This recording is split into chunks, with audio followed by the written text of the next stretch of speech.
Halo, apa kabar? Assalamualaikum warahmatullahi wabarakatuh. Bersama saya, Ahmad Salehudin atau biasa dipanggil Caudin, tuan rumah Febi Talk, tempat ngobrol asiknya orang Febi. Pada kesempatan kali ini, kita ditemani oleh, orang yang cantik sekali dari Fakultas Ekonomi dan Bisnis Islam. Apa kabar Ibu Narti? Hai. Apa kabar? Assalamualaikum. Waalaikumsalam Pak Udin. Sehat ya? Alhamdulillah saya sehat. Sehat. Sehat? Terima kasih. Jadi bisa hadir di sini ya. Iya.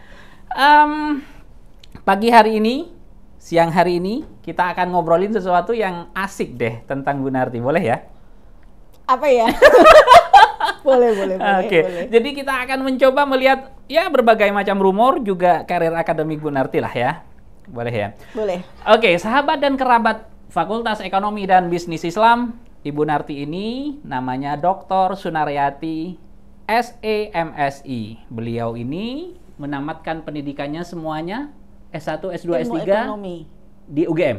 Ilmu ekonomi S2, S3-nya ilmu ekonomi dari Gajah Mada. S2, S3-nya ilmu ekonomi di Gajah Mada. Tentu ini sangat menarik sekali. Tapi sebelum kita ngobrol ke sana, Bu Narti, kata orang nih, Saya deg-degan. Bu Narti itu orangnya selalu bahagia, modis.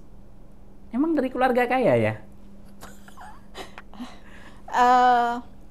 The grass is always greener on the other side, gitu. Kata orang Jawa begitu kan. Oh gitu ya? Oke. Jadi kalau orang melihat penampakan saya, penampakan saya mungkin berpikir seperti itu. Tapi Cak Udin atau saya manggilnya lebih senangnya si Udin biasanya. Oke, nggak Karena apa-apa. lebih muda dari saya nih. Jadi Mas Udin ini lebih muda dari saya. Jadi begini, saya datang dari keluarga yang biasa-biasa saja. Kalau tidak bisa dibilang mungkin kekurangan gitu. Saya sulung dari 5 bersaudara. Oke. Saya anak pertama, kemudian dalam perkembangannya ya sama seperti anak-anak yang lain begitu. Saya lahir besar di Jogja. Sekolah saya semuanya di Jogja. Tapi nampak tidak pernah susah deh. Selama kita di sini deh. Ya masa susah ditunjuk-tunjukin. Oh gitu ya. Jadi kebetulan orang tua saya ya sampai pada tahap tertentu gitu, sampai saya di masa SMA itu ibu saya seorang single parents. Oh, oke. Pada waktu itu kemudian ketika selesai SMA saya harus memilih, saya sudah mendaftar begitu ya, sudah menjadi mahasiswa di tahun pertama. Karena kondisi ekonomi pada waktu itu, pada waktu itu. Sekarang saya sudah beda. Pada waktu itu memaksa saya untuk memilih apakah saya akan lanjut kuliah atau kemudian bekerja. Nah, pilihan yang saya ambil waktu itu saya memilih karena adik saya 4 gitu. Saya yang paling besar, maka saya memilih untuk berhenti kuliah pada waktu itu. Sempat saya cuti kuliah. Tapi karena tidak berhenti ya? biasa. Tapi tidak berhenti. Pada waktu itu saya berpikir saya ingin membantu ibu saya begitu ya. Okay. Saya ingin membantu ibu saya dengan bekerja. Zaman dulu saya nggak tahu gimana caranya cuti, Pak Udin. Jadi saya tinggal saya langsung nggak masuk aja karena memang pada waktu itu saya tidak punya uang untuk bayar SPP. Jadi isu ini isu yang klasik ya, sejak zaman saya itu ada kalau nggak bisa bayar SPP. Tidak bayar SPP Tapi itu. saya nggak demo. Saya nggak bisa bayar SPP begitu. Ibu saya nggak mampu karena masih ada anaknya 4 yang itu masih mulai dari SD sampai SMA. Jadi walaupun saat itu kondisi Saya bekerja. Saya untuk memenuhi itu bekerja. Saya bekerja. Jadi di semester ketiga saya memutuskan untuk tidak. S1 di mana? Di salah satu swasta di Jogja gitu. Waktu itu karena pilihan saya ketinggian waktu UMPTN itu jadi saya nggak diterima. Saya bekerja di semester 3-nya. Nah, kemudian kebetulan saya dipertemukan dengan orang baik begitu. Kalau zaman dulu namanya DPA. Dosen penasihat akademik. Beliau masih sugeng sampai saat ini. Saya sangat menaruh hormat sekali pada beliau. Waktu itu beliau heran loh, Narti kok dia nggak pernah kuliah begitu. Kemudian ada teman sahabat baik saya yang menyampaikan bahwa Narti sekarang nggak kuliah. Kenapa? Dia cerita. Kemudian beliau manggil, tapi zaman waktu itu belum ada HP ya, jadi nggak ada WA lah ya. Nggak ada WA lah ya, gitu kan. Jangan tanya tahun kapan ya.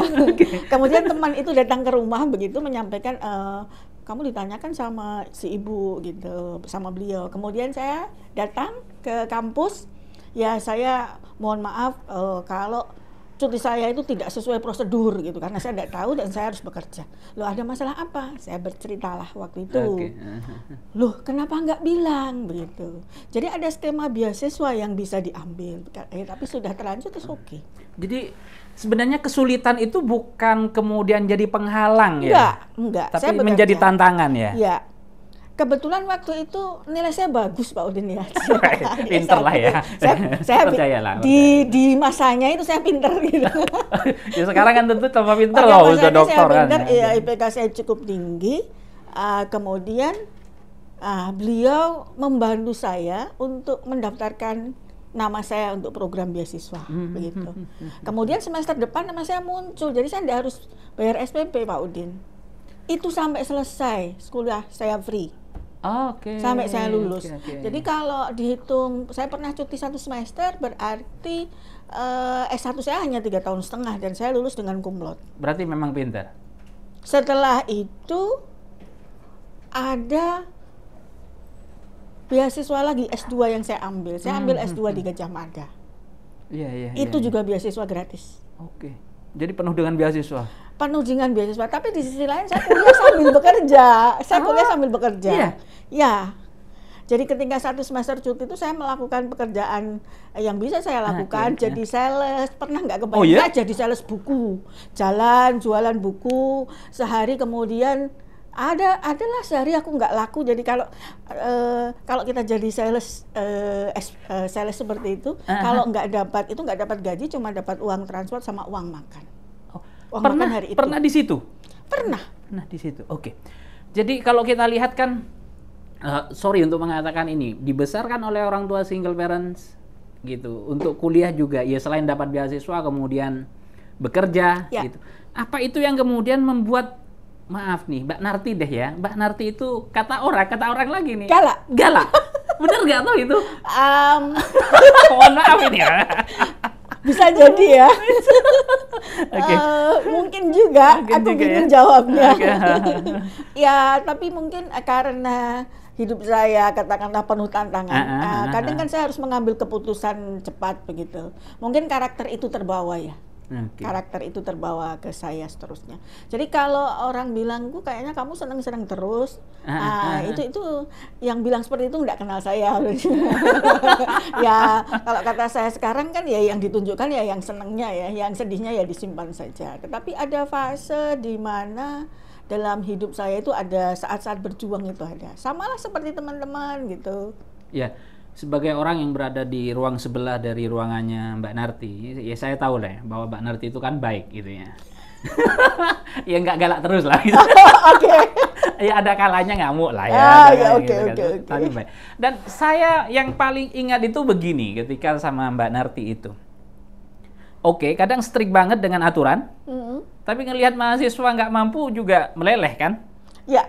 Apa yang terbayang kayak tadi itu?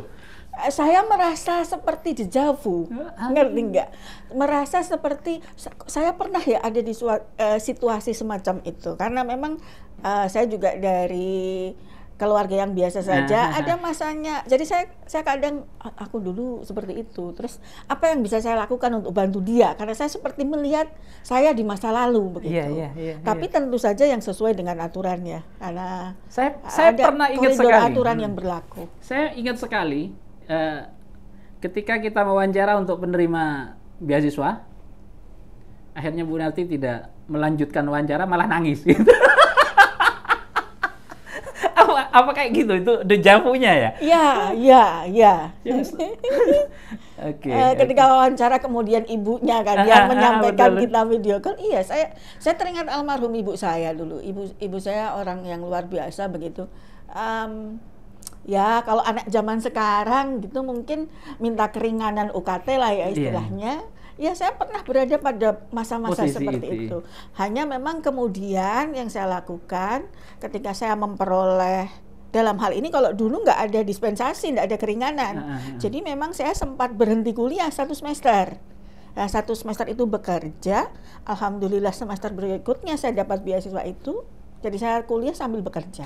Terus sampai lulus. Begitu juga dengan S2.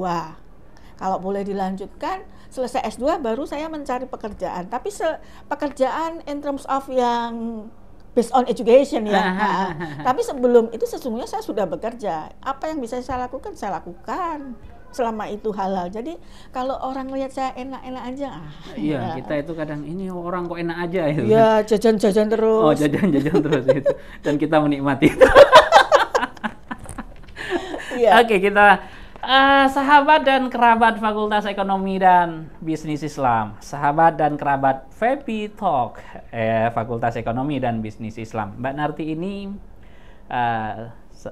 merupakan pengajar mata kuliah ekonomi ya, bahkan yang paling sulit itu ekonometri. Ekonometrika. Okay. Coba kita akan kulik lah, kira-kira sejak kapan tuh sebenarnya? Apa karena kondisi hidup yang seperti itu yang kemudian menyebabkan tertarik bidang ekonomi atau faktor-faktor lain? Bagaimana Mbak? Sesungguhnya nggak begitu juga. Waktu dulu S1 itu, saya itu cita-citanya pengen jadi insinyur, Cak Udin. Oh, malah insinyur? Iya, SMA saya itu kalau zaman saya dulu, nah ini kelihatan tua ini. Saya itu SMA-nya dulu jurusan A1, fisika. Fisika ya? Ya.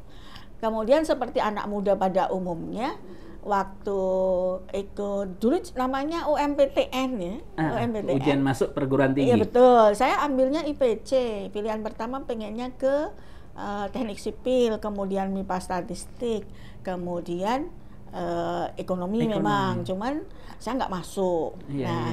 Terus tapi saya itu keinginannya kuat waktu itu, pengen sekolah, dan waktu itu ibu saya ya sudah Mbak, coba kamu cari sekolah yang kamu mau, cuma yang pesan ibu saya satu terjangkau ya, yang murah. Kalau saya ngerti di UIN dulu, saya masuk UIN, waktu itu belum ngerti. Kemudian saya masuk ya, saya masuk ekonomi aja. Gitu. Jadi sebenarnya tidak ada latar belakang misalnya background keluarga ekonomi begitu? Nggak ada ya? Nggak ada. Jadi perjalanan yang kemudian mengarahkan menuju... mengarahkan saya untuk mungkin menekuni itu. Gitu. Langsung suka? Iya. Nggak ada pilihan lain? Mungkin bisa juga begitu gitu ya. Cita-cita jadi dokter kan lewat gitu ya. Dokter itu selain harus pintar juga. Cita-cita kalau SD apa sih? Sempat pengen jadi dokter, terus pengen jadi insinyur, terus cita-citanya nggak jelas lah saya. Gitu. Akhirnya sampailah pada ekonomi dan sampai sekarang. Jadi tapi dosen, apapun itu ya saya bersyukur. Saya bahkan nggak pernah terbayang jadi dosen. Tidak terbayang jadi dosen? Enggak. Waktu itu kan ya bisa selesai S1 itu sudah alhamdulillah ya. Jadi sudah pencapaian, sudah seneng gitu dengan ya. Dengan kondisi pada waktu itu kan sudah sangat bahagia gitu. Saya bisa selesai S1, ada kesempatan untuk S2 lagi dengan beasiswa lagi, full beasiswa. Begitu selesai S2 dari Gajah Mada, kemudian UIN ini adalah salah satu dari sekian tempat pekerjaan yang saya apply. Oke. Dan kebetulan juga ada ekonomi keuangan Islam ya? Keuangan Islam pada waktu itu. Lihat seperti bukan iklan sesungguhnya di koran, boleh sebut merek, Kedaulatan Rakyat itu ada info kampus kecil gitu.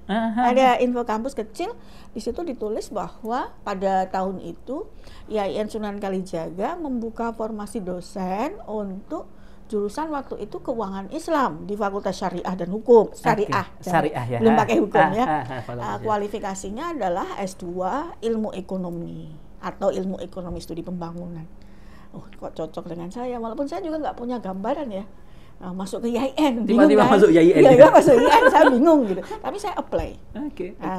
Saya juga apply di beberapa tempat ya, tapi mungkin rezekinya di sini. Ke BI pernah. Beberapa kali ujian ditolak, ke cerita ada loh ditolak-tolak. Gimana rasanya ditolak? Aduh, nggak enak ya? Kita minta berdarah. Ke Departemen Keuangan sudah antri panjang banget, gitu ambil formulir masukin, ternyata nggak keterima. Kemudian saya mendaftar ke Kementerian Luar Negeri di Jakarta, tapi nggak punya uang untuk tes, kan masih susah ya. Betul. Nggak punya uang untuk ke sana.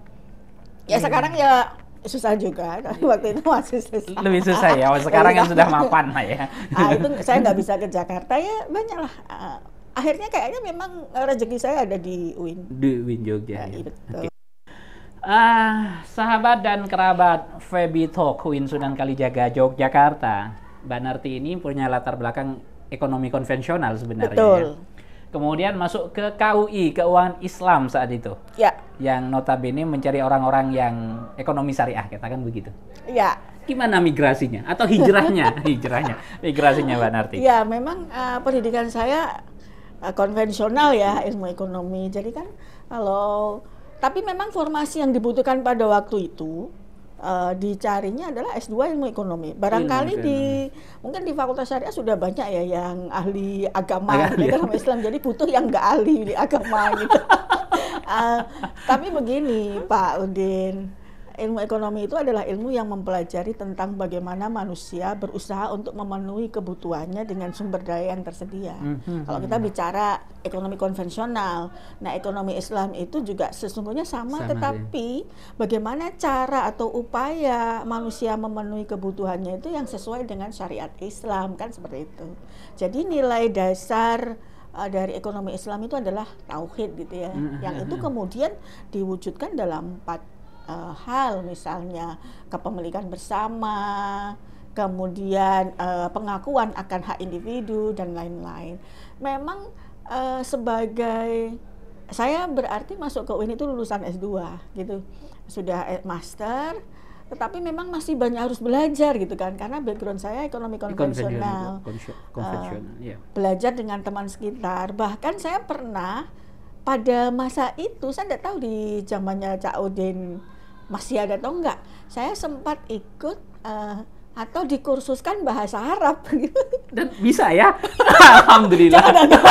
Jangan tanya. Jadi ada program yang diberikan untuk dosen-dosen baru pada waktu itu adalah program bahasa, baik bahasa Inggris ataupun bahasa Arab. Bahasa Inggris walaupun saya nggak bagus tapi tidak terlalu menakutkan lah ya. Giliran saya sebagai alumni perguruan tinggi umum disuruh belajar bahasa Arab. Aduh. Saya kan sudah bisa lah, assalamualaikum gitu. Assalamualaikum bisa. Syukron.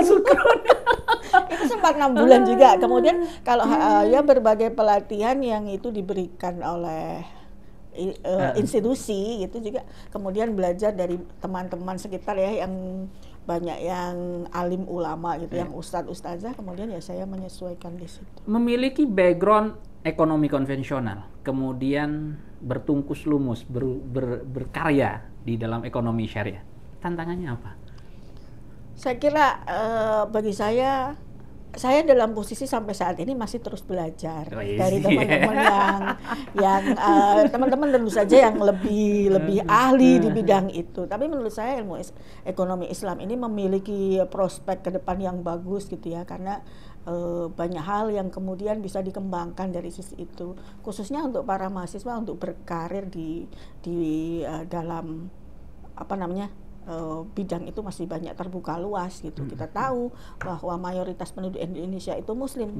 Tapi kalau kita bicara ekonomi Islam tentu saja tidak hanya bicara, kebanyakan kan bicara tentang perbankan, bukan hanya seperti itu. Banyak aspek yang mungkin perlu digali, bagaimana implementasi prinsip ekonomi Islam dalam sektor real yang lebih banyak disentuh orang kan. Bahasanya serius sekali kan, bingung kita.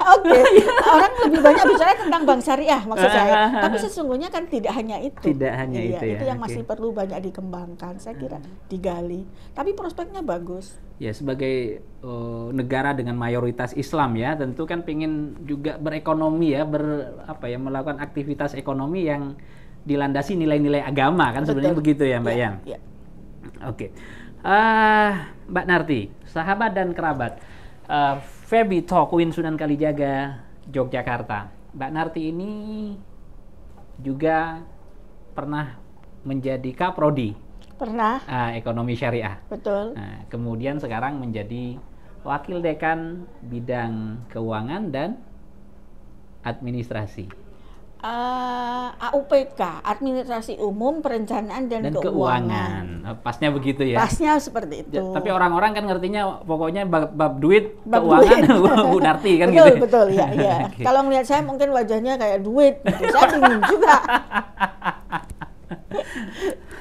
Ketika dulu menjadi Kaprodi, apa tantangan menghadapi mahasiswa-mahasiswa yang kalau kita lihat kan mahasiswa dari ekonomi syariah tidak semuanya memiliki latar belakang agama yang, atau katakanlah bukan begitu sih, katakanlah berasal dari sekolah umum deh, kan gitu ya banyak. Ya, nah, ya. Apa tantangannya untuk menginsertkan pengetahuan tentang ekonomi syariah itu?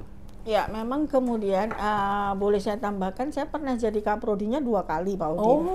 Di Fakultas Syariah dulu saya pernah menjadi. Makanya udah kaya ya. Ke situ. Ke situ. Saya kaprodi keuangan Islam dulu yang terakhir. KUI itu keuangan. Jadi di Fakultas Syariah pada waktu itu ada prodi keuangan Islam yang betul. Sekarang itu berganti nama menjadi manajemen keuangan syariah karena perubahan nomenklatur ya di Kementerian Agama. Saya kaprodi KUI yang terakhir. Jadi di tahun seingat saya 2016 itu ada ke KMA yang mengatakan bahwa yang menentukan bahwa prodi keuangan Islam itu diminta bergabung dengan di Fakultas Ekonomi, bergabung dengan prodi yang sudah ada pada waktu itu, yaitu perbankan syariah dan ekonomi syariah gitu.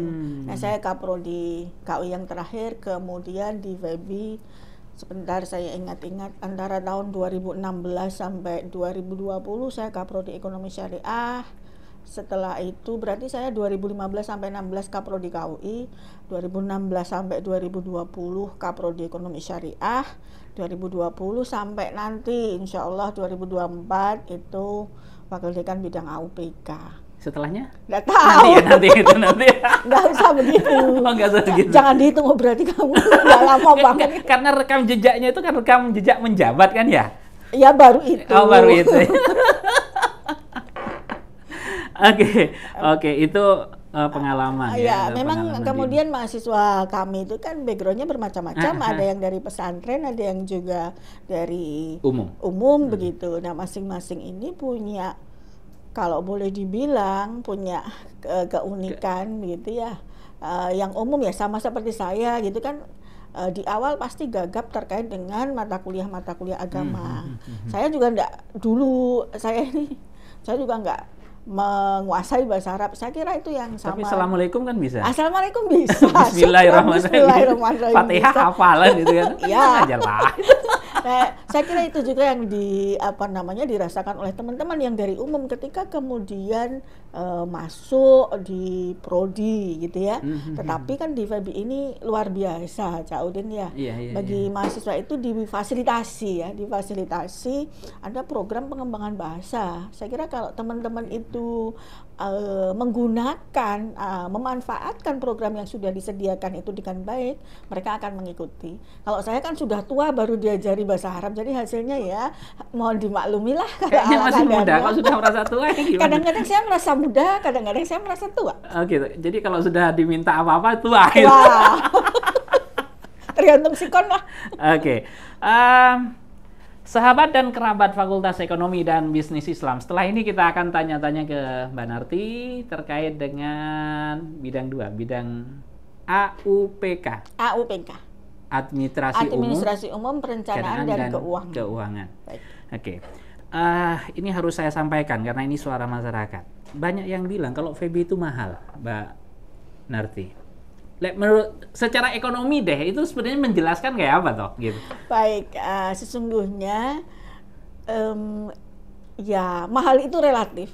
Saya kira mahal itu relatif, tergantung bagaimana. Tetapi kemudian kalau kita melihat bahwa kalau kita membandingkan dengan Fakultas Ekonomi, katakanlah di seputaran Jogja saja, dengan apa yang teman-teman dapatkan di FEBI, saya kira mungkin itu tidak sepenuhnya benar.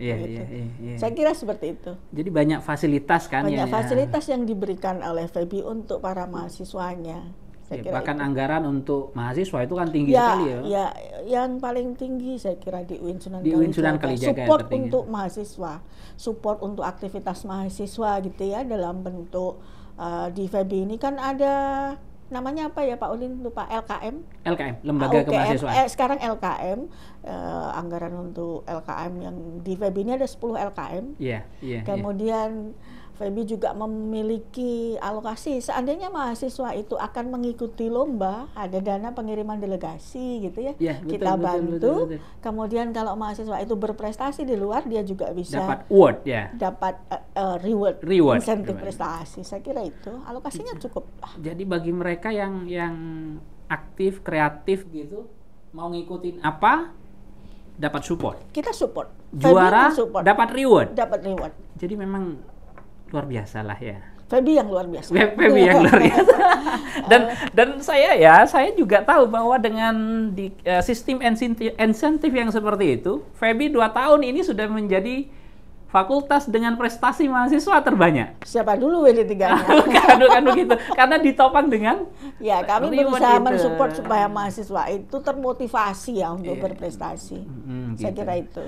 Dan juga bidang 2 menganggarkan kita mahasiswa untuk exchange, betul, untuk KISMA ya. Ya.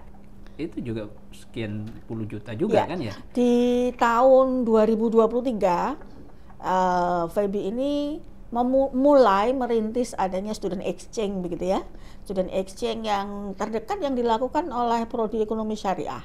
Okay, Prodi S itu akan mengirimkan 7 orang mahasiswa untuk ke AIUM. Ke AIUM selama 1 semester, berkuliah di sana selama 1 semester begitu, dengan support dari fakultas bahwa tiket dan kemudian asrama selama di sana itu ditanggung fakultas. Nah nanti akan disusul oleh Prodi AKS di semester yang akan datang. Nah ini fakultas juga mensupport itu. Tapi tentu saja tetap ada ya yang ditanggung oleh mahasiswa. Iya. Seperti bikin paspor masing-masing itu kan individu, saya kira itu. Tapi dari FEBI kami mensupport penuh itu. Kemudian untuk KISMA juga itu di bawah bidang 3 tentu saja. Tapi kan dianggarin oleh bidang 2. Iya. Kalau KISMA mungkin join dengan university ya. Iya. Itu juga. Jadi ada beberapa kegiatan yang memang ditujukan untuk mahasiswa. Saya kira itu. Sahabat dan kerabat FEBI Talk UIN Sunan Kalijaga Yogyakarta. Jadi sebagaimana disampaikan oleh Mbak Narti, Ibu WD Fakultas Ekonomi dan Bisnis Islam, ada banyak sekali program-program yang dikhususkan untuk mahasiswa. Betul. Nah, jadi ada program KISMA misalnya, Kalijaga International Student Mobility Award ke beberapa negara, ada exchange student, dan juga ada program-program untuk LKM, pelatihan-pelatihan, dan semuanya itu tinggi sekali pembiayaannya ya. Oke, baik. Sahabat dan kerabat FEBI Talk UIN Sunan Kalijaga Yogyakarta. Mulai tadi serius, kita coba ya nggak serius. Boleh ya? Apa nih? Hobinya apa toh? Hobinya apa ya? Kayaknya kan serius terus kan. Kerja pagi, pulang sore. Saja nih hobinya apa tuh? Saya hobinya jalan-jalan, Paulin. Ngabisin duit. Ya nggak mesti ngabisin duit, jalan aja, aja gitu ya. Jadi hanya jalan-jalan. Kalau saya jawab hobinya baca buku, nanti nggak percaya orang, masa baca buku. Oh gitu ya. Modelnya begitu.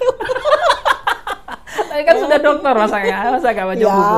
Ya baca buku, ya jalan-jalan, refreshing lah. Okay. Ada mungkin yang ingin dikunjungi? Yang belum tercapai ingin dikunjungi? Wah banyak. Oh, banyak ya? Banyak. Tapi kan banyak duit nggak apa-apa ya? Aduh. Ya enggak, saya nggak mau nggak minta diajak. Oh enggak, pasti cuman enggak. pingin. Oke. Boleh tanya yang sensitif? Enggak. Baik, sahabat dan kerabat Fakultas Ekonomi dan Bisnis Islam, 30 menit kita sudah ngobrol nyantai, jadi mungkin agak nyerempet-nyerempet yang berbahaya tadi. Kita akan lanjutkan nanti di episode yang akan datang. Terima kasih, Cak Udin. Mbak Narti. Terima kasih. Sukses selalu. Assalamualaikum. Waalaikumsalam warahmatullahi wabarakatuh. Terima kasih teman-teman.